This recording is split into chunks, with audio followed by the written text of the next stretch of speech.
அதிசயம். புரட்சி தலைவர் எம்ஜிஆர் அவர்களுக்கு தன் பொற்கரங்களால் ஒப்பனை செய்தவர் பீதாம்பரம் அவர்கள். அவர்களின் மகன் பி. வாசு அவர்கள் சின்னத்தம்பி, சந்திரமுகி என்று அல்டிமேட் எவர்கிரீன் வெற்றி படங்கள் தந்தவர். அவர்களின் மகன் சக்தி வாசு இன்றும் பல படங்களில் நடித்துக் கொண்டிருக்கிறார். தலைமுறை தாண்டி தமிழ் சினிமாவில் எப்போதும் பல வெற்றிகளை கொடுத்த தலைமுறை தாண்டிய இயக்குனர் பி. வாசு அவர்கள் இங்கு வாழ்த்து வந்திருப்பது பெருமகிழ்ச்சி.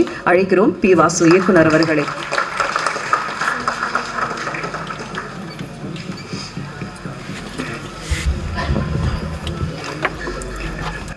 மேடையில் இருக்கும் நண்பர்களுக்கும் கீழே அமர்ந்திருக்கும் பெரியவர்களுக்கும் என்னுடைய வணக்கத்தை தெரிவித்துக் கொள்கிறேன். என்னுடைய நண்பர்களான மீடியா, பத்திரிகை, டிஜிட்டல் அத்தனை பேருக்கும் என்னுடைய வணக்கத்தை நான் தெரிவித்துக் கொள்கிறேன். ரெட் ஃப்ளவர் விக்னேஷ் எனக்கு ஒரு ஒரு ஒரு ஒரு 2 வருஷம் முன்னாடி வீட்டுக்கு என்கிட்ட ஒரு டைரக்டர் கூட்டிகிட்டு கதை சொன்னார். சொல்லும்போது எனக்கு உண்மையிலே அந்த லைனில் இது எப்படி பண்ண போகிறாங்க, என்ன விஷயம்னு எனக்கு தெரியல அப்படின்ற மாதிரி நான் யோசிச்சுட்டு இருந்தேன். ஆனால் அவர் கொடுத்த அந்த எக்ஸ்ப்ளனேஷனும் அந்த இதுவும் ரொம்ப கிளியராக அண்டர்ஸ்டாண்ட் ஆச்சு. ஏன்னா இதை நீங்கள் கதையாக அப்படி பார்த்தீங்கன்னா கதையாக தெரியும். ஆனால் அந்த விஷயத்தில் நிறைய உள்ளுக்குள்ளே நிறைய அர்த்தங்கள் இருக்குது, நிறைய விதமான டெக்னிக்கல் விஷயங்கள் இருக்குது. ஏன்னா அவரே ஆண்ட்ரூன்றவரே இந்த டைரக்டரே ஒரு மிகப்பெரிய is a very good technician in CG, that is இந்த கிராஃபிக்ஸில் அவர் கொஞ்சம் எக்ஸ்பர்ட் அவர். ஏன்னா எப்பவுமே ஒரு கிராஃபிக் அப்படின்றது என்னென்னா, நம்ம ஒரு டைரக்டர் என்ன விஷுவல் பண்ணுறோமோ அதை ஒருத்தருக்கு சொல்லுவோம், அதை அவர் கொண்டு போய் அவங்க டீமுக்கு சொல்லுவார். அந்த டீம் இதை செய்யும். உதாரணத்துக்கு ஒரு யானையை செய்கிறோன்னா அந்த யானை இப்படி வரணும், அந்த யானை இப்படி பார்க்கணும், அந்த யானை இப்படி தூக்கணும், அது தண்ணியில் அப்படி போடணும். நம்ம ஒரு சீனை ஒரு டைரக்டராக நம்ம சொன்னால் அதை ஒருத்தர் புரிஞ்சுக்கிட்டு போய் அவர் சொல்கிறது நம்ம நினச்சது தான் தெரியாது. நம்ம என்ன சொன்னோமோ அதை அவர் புரிஞ்சுதான், அவர் கரெக்டாக போய் ரீச் பண்ணாரான்னு தெரியாது. ஆனால் அவர் அதுக்கப்புறம் சொன்ன பிறகு இந்த தந்தத்தை ஒருத்தர் பண்ணுவார், கண்ணை ஒருத்தர் பண்ணுவார், எலும்பு ஒருத்தர் பண்ணுவார், தும்பிக்கை ஒருத்தர் பண்ணுவார், அந்த பேக்ரவுண்டை ஒருத்தர் பண்ணுவார். இத்தனை பேர் ஒர்க் பண்ணுவாங்க. ஒரு சிஜின்ற சாதாரண விஷயம் கிடையாது. கிட்டத்தட்ட 55 பேர் மேலே ஒர்க் பண்ணுவாங்க ஒரே ஒரு விஷயத்துக்காக. இதை 90 நிமிஷத்துக்கு இந்த படத்தில் பண்ணியிருக்காங்கன்னா அப்போ எப்படி இவங்க ஒர்க் பண்ணியிருக்கணும், எப்படி ஒரு விஷுவல் பண்ணியிருக்கணும். ஏன்னா நான் விக்னேஷை ரொம்ப டீப்பாக ஃபாலோ பண்ணிக்கிட்டே இருந்தேன். ஏன்னா விக்னேஷ்கிட்ட இருக்கிற ஒரு விஷயம் என்னன்னா, ரொம்ப துருன்னு இருப்பார். ஆக்ஷன் சொல்கிறதுக்குள்ள ஆக்ட் பண்ண ஆரம்பிப்பார். நான் ஆக்ஷன் சொல்கிறேன், அதுக்கப்புறம் ஆக்ட் பண்ணுவார். அந்தளவுக்கு அந்த உடம்புல ஒரு வெறித்தனம் இருக்குது. சொன்னார் இல்லையா, அப்போது சினிமாவில் நான் கஷ்டப்பட்டிருக்கிறேன், அவமானப்பட்டிருக்கிறேன், ரொம்ப வேதனைப்பட்டிருக்கேன், அதையெல்லாம் என்கிட்ட சொல்லியிருக்காரு. நான் ஆனால் இப்போ சொல்கிற விக்னேஷ், நீ கவலைப்படாத, உழைச்சவன் தோத்ததே கிடையாது. உழைக்கிறவன் கண்டிப்பாக ஜெயிப்பான். இப்போ என்னை பொறுத்த வரைக்கும் நான் எடுத்துக்கிறேன், என்னையே நீங்கள் எடுத்துக்கங்க. நான் எல்லாருக்கிட்டையும் அதான் சொல்கிறேன், கனவுக்கு வயசு கிடையாது. ஒரு கதை, ஒரு கற்பனை அப்படின்றது ஒரு கனவு தான். அந்த கனவுக்கு வயசு கிடையாது. எனக்கு இன்றைக்கி நீங்கள் ஹாலிவுட்டில் பார்த்தீங்கன்னா எல்லாருமே 65 and above தான் டாப் டைரக்டர்ஸ். பிகாஸ் கிரியேஷன், அந்த கிரியேஷன் சாகாது, என்றைக்குமே சாகாது. அதுவும் ஜனங்க அடுத்த படம் என்னன்னு கேட்கும்போது நம்மளை இன்னும் என்கரேஜ் பண்ணுது. அடுத்தது என்ன பண்ணுறீங்க, அடுத்தது என்ன பண்ண போகிறீங்க அப்படின்றது நமக்கு அப்படியே ஓ பரவாயில்ல, நம்ம கரெக்டாக தான் போயிட்டுருக்கோம், கரெக்டாக தான் கொடுத்துட்ருக்கோம். ஏன்னா இன்றைக்கி காம்படிட்டிவ் ஃபீல்டுங்க. இந்த ஃபீல்டுலலாம் இன்றைக்கி இருக்கிற ஒரு லெவலுக்கு எங்கள் டைம் ஒரு ஆர்டிஸ்ட்டை மீட் பண்ணோன்னா ஒரு ஃபோனில் பண்ணிடலாம். இப்போ ஒரு ஹீரோ மீட் பண்ணோன்னா எந்த ரூட்டில் போகணுன்னே முதல்ல அதுக்கு ஒரு ஸ்கிரிப்ட் பண்ணணும், அவர் எப்படி போய் பார்க்கணும், என்ன பண்ணணும் எப்படின்ற மாதிரி. அந்தளவுக்கு இன்றைக்கி எல்லாருமே வேறு லெவலுக்கு போயிருக்காங்க. ஒவ்வொருத்தரும் இண்டஸ்ட்ரியே வேறு லெவலுக்கு போயிருக்கு. அதுவும் காம்படிட்டிவ் டைரக்டர்ஸ்லாம் பார்த்தீங்கன்னா they are all visualising extremely extraordinary. வேறு வார்த்தையை நான் சொல்ல முடியல. அதே மாதிரி அந்த சில லாங்குவேஜ் படங்கள்லாம் பார்க்கும்பொழுது இன்றைக்கி ஓடிடி மூலமாக நம்ம சில லாங்குவேஜ் படம் பார்க்குற வாய்ப்பு நமக்கு கிடைக்குது. அந்த வாய்ப்பில் பார்க்கும் பொழுது ஒரு தின் லைன், அந்த லைனை ஒரு 2.5 hours இவ்வளோ பியூட்டிஃபுல்லாக சொல்கிறாங்களே, அது ஆக்சுவலாக தேங்க்ஸ் டு கோவிட் வந்ததால தான் எல்லா மொழி படங்களையும் நம்ம பார்க்க ஆரம்பித்தோம். அப்போ தான் பல லாங்குவேஜோடைய வேல்யூ தெரிய ஆரம்பிச்சிச்சு. இப்போ அதுக்கு காம்படிட்டிவாக தமிழ் படம் பண்ணணும். தமிழ் படம் வந்து அதுக்கு காம்படிட்டிவாக, அதுக்கு ஈக்குவலாக, அதுக்குண்டான ஸ்க்ரீன் ப்ளே பண்ணி அதுக்கு அந்த லெவலுக்கு என்ன புதுமை பண்ண முடியும் அப்படின்னு யோசிக்கணும் என்றைக்குமே. ஏன்னா எங்களை பொறுத்த வரைக்கும் நான் எப்போவுமே சொல்லுவேன், நீங்கள்லாம் படித்த பாடத்தை உங்கள் ஸ்கூலோட உங்கள் காலேஜோட முடிஞ்சு போயிருக்கும், என் உள்பட. ஆனால் தினமும் ஒருத்தன் படிக்கிறான், தினமும் ஒருத்தன் மனப்பாடம் பண்ணுறான், தினமும் ஒருத்தன் ஒப்பிக்கிறானா தான் நடிகை. ஒரு ஆர்டிஸ்ட்டும் தினமும் படிக்கிறாங்க, தினமும் என்னென்னு தெரிஞ்சுக்கிறாங்க. ஸோ ஒரு ஆர்டிஸ்ட் வந்து பல கேரக்டர் பண்ணுறாங்க. பல கேரக்டர் பண்ணும் பொழுது அவங்களுக்கு எவ்வளோ, ஒரு டாக்டரா, ஒரு இன்ஜினியரா, ஒரு லாயரா, ஒரு பிஸ்னஸ் மேனா, ஒரு ஐடி ஸ்டூடெண்ட்டா, அதுக்கப்புறம் வந்து ஒரு ஏழையா, இத்தனை கேரக்டரும் பண்ணும் பொழுது அந்த ஆக்டருக்கு எத்தனை பேர் எஜுகேட் பண்ணுறான்னு பாருங்கள். அதை அவங்க வெளிப்படுத்தும் போது தான் அந்த கேரக்டர் வந்து வெளியே நிற்கும். அதுதான் வந்து ஒரு ஹீரோ, ஒரு கேரக்டர்ஸ், அந்த படத்தில் யார் யார் நடிக்கிறாங்களோ அவங்களுடைய வேலை. ஸோ அப்படிப்பட்ட கடினமான ஒரு வேலையை இந்த படத்தில் சிறப்பான செய்த அத்தனை நடிகர்களுக்கும் என்னுடைய வாழ்த்துக்கள். ஏன்னா பார்க்கும்போது எனக்கு தெரிஞ்சது ஆண்ட்ரூஸுடைய ஒர்க்கும் அண்ட் அஃப்கோர்ஸ் மியூசிக் டைரக்டர் ரொம்ப அழகாக பண்ணியிருக்கார் சந்தோஷ்.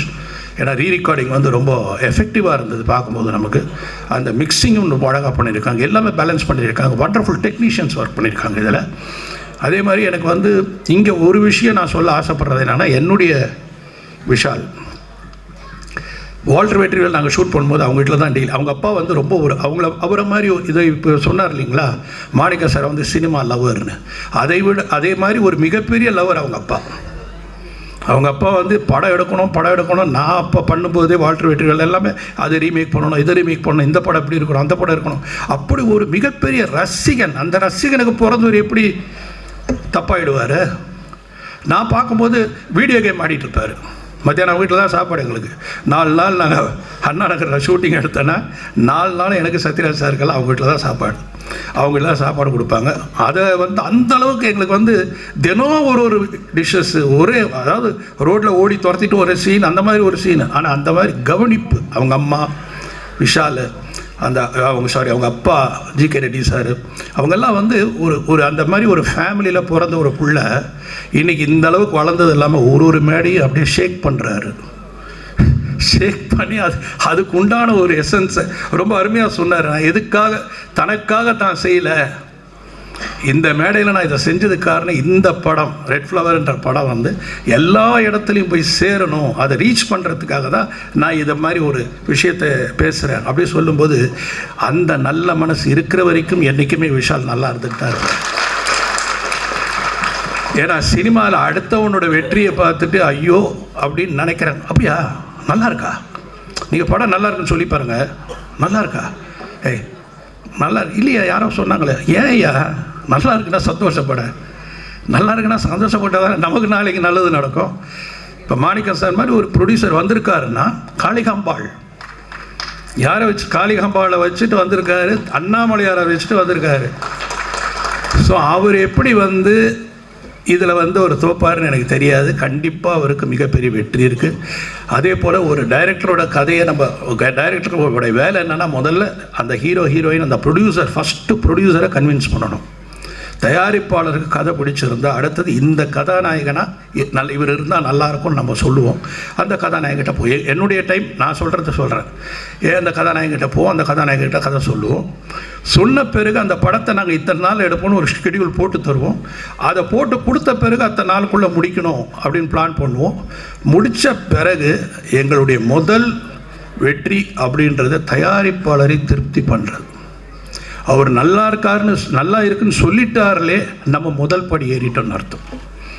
2வது படி அதை வாங்கின விநியோகஸ்தர்கள் நல்லா இருக்குன்னு சொல்லுவாங்க, அவங்களுக்கு பிடித்திருந்தால் அடுத்த படி ஏறும். அதுக்கப்புறம் தான் 3வது ஆடியன்ஸ் கிட்ட நம்ம போவோம். இதை மாதிரி ஒவ்வொரு ஸ்டேஜ் ஆஃப் சக்ஸஸ்.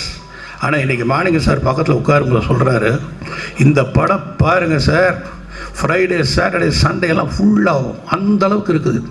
இவ்வளோ சந்தோஷப்படக்கூடிய அளவுக்கு இந்த டீம் அவருக்கு ஒரு படம் கொடுத்தாருன்னா அந்த ப்ரொடியூசர் நிலச்சி இந்த இண்டஸ்ட்ரியில் நிற்பார்ன்றது எனக்கு நம்பிக்கை. கண்டிப்பாக நிற்பார் அந்த அளவுக்கு. அதே மாதிரி எனக்கு எல்லாரையுமே ஆண்ட்ரூஸை வந்து once again I am appreciating Andrews. ஏன்னா ஃபுல்லாக க்ரீன் மேட்லேயே ஒர்க் பண்ணியிருக்காரு. இப்போ சந்திரமுகியில் கூட நீங்கள் ஒரு காத்தாடி சாங் பார்த்தேன், நான் 3 பேர் கொடுத்தேன். அதில் ஒருத்தர் காத்தாடி சாங் கூட வந்தார். வெறும் ஸ்கை எடுத்து கொடுத்துட்டேன், காத்தாடி எப்படி எடுத்து கொடுத்தேன், இது போட்டி பண்ணிடுப்பான்னு சொல்லிட்டேன்.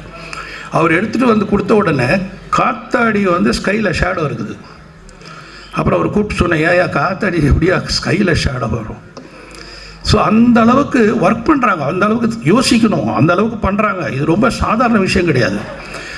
அதை வந்து அப்புறம் இன்னொரு இது பண்ணி திருப்பி கரெக்ட் பண்ணி ஒரு விஷயத்தை 4 வாட்டி பண்ணி 4 வாட்டி பார்த்துட்டு தான் பண்ண முடியும்.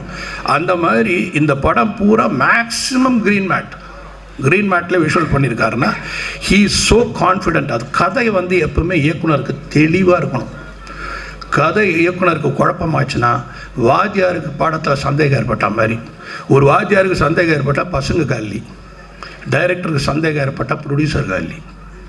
அதனால் டைரக்டர் தெளிவாக இருக்கணும். அந்த தெளிவான டைரக்டரை நான் பார்த்தேன்.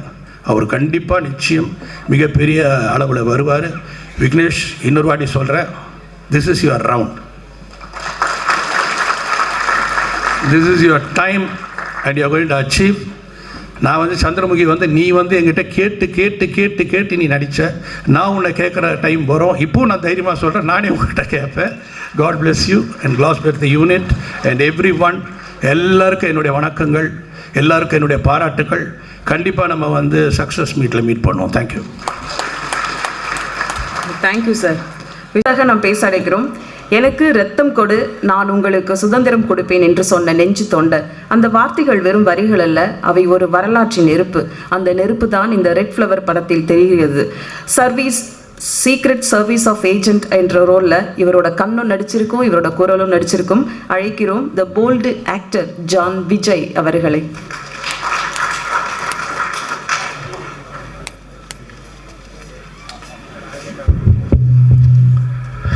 Good morning, everyone. I'm very happy to share this stage with senior actors and directors, Vasu sir, and everybody on stage and the media people.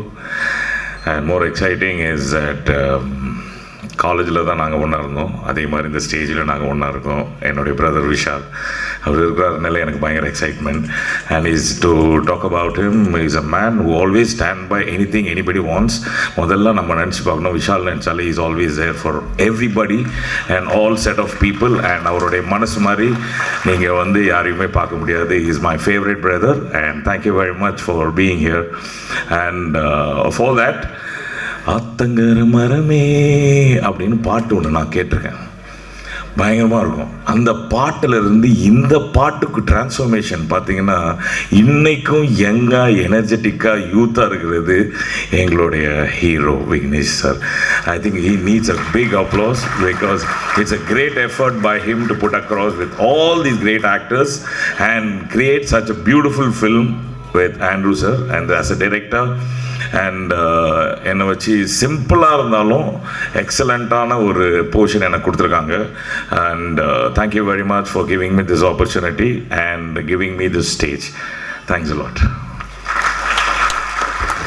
பேச அழைக்கிறோம். சேலம் மாவட்டத்தில் உள்ள சிறிய ஊர் தலைவாசல். அந்த ஊரை பெருமைப்படுத்திய பேர் இவருடையது. கோடம்பாக்கம் தாண்டி நாராயண குருவாக இவர் நடித்து கேரளத்தின் இதயத்திலும் இடம் பிடித்தவர்.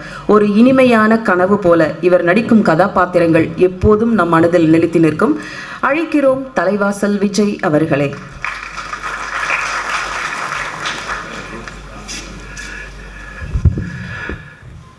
மேடையில் அமர்ந்திருக்கும் அனைத்து பெரியவர்களுக்கும் வந்திருக்கும் பத்திரிகை ஊடக நண்பர்களுக்கு என்னுடைய காலை வணக்கங்கள்.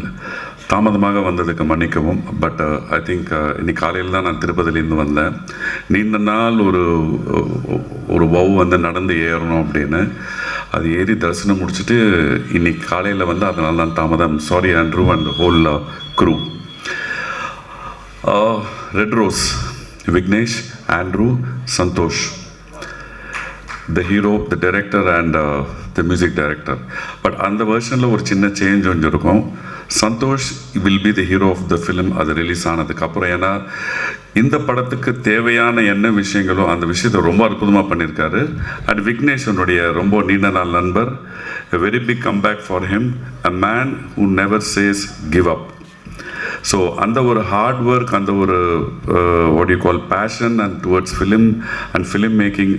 கதை சொல்லும் போது சார் ஒரு 3 நாள் ஒர்க்கு தான் சார் இது, பட் நீங்கள் தான் மெயின் ஆன்டகானிஸ்ட் அப்படின்னாரு. ஸோ அந்த லுக்கு எப்படி நம்ம கொண்டு வரலான்னு I just sent a still to Andrews. பார்த்துட்டு வி ஃபிகர்ட் அவுட். அது பார்த்தா வந்து இது வரைக்கும் நான் என்னுடைய 32 வருட சினிமா வாழ்க்கையில் அந்த மாதிரி ஒரு கெட்டப் நான் பண்ணதே கிடையாது. எனக்கே என்னை பார்த்து ஆச்சரியமாக இருந்தது. Definitely it's a futuristic film. Theatrical experience தான் இது வந்து யூ வில் என்ஜாய் இட். இப்போ எனக்கு முன்னாடி பேசினவங்க சொன்ன மாதிரி not in OTT or not in TV. So wishing all the best to the whole crew. YGM sir, அதுக்கப்புறம் Suresh, and then John Vijay and everyone, the whole crew. We had a wonderful setup and Ajay Ratnam. ஒரே ஒரு விஷயத்தில் என்னென்னா, Andrew வந்து is a wonderful pre ப்ரொடக்ஷனில் அவர் பண்ண விஷயங்கள் வந்து படத்தில் பார்த்தீங்கன்னா கிட்டத்தட்ட எல்லாருமே வந்து ஒரு ரொம்ப கொஞ்ச நாட்கள் தான் நம்ம ஒர்க் பண்ணியிருக்கோம் இண்டிவிஜுவலாக. பட் படத்தில் பார்த்தா அது வந்து எந்த சீனில் எந்த டயலாக் எப்படி வரணும், because it's a universal subject. Talking about economy, talking about world powers and other things. Wonderful job, Andrew, and all the best, and God bless you, the whole crew, for the success of this film. Thank you very much.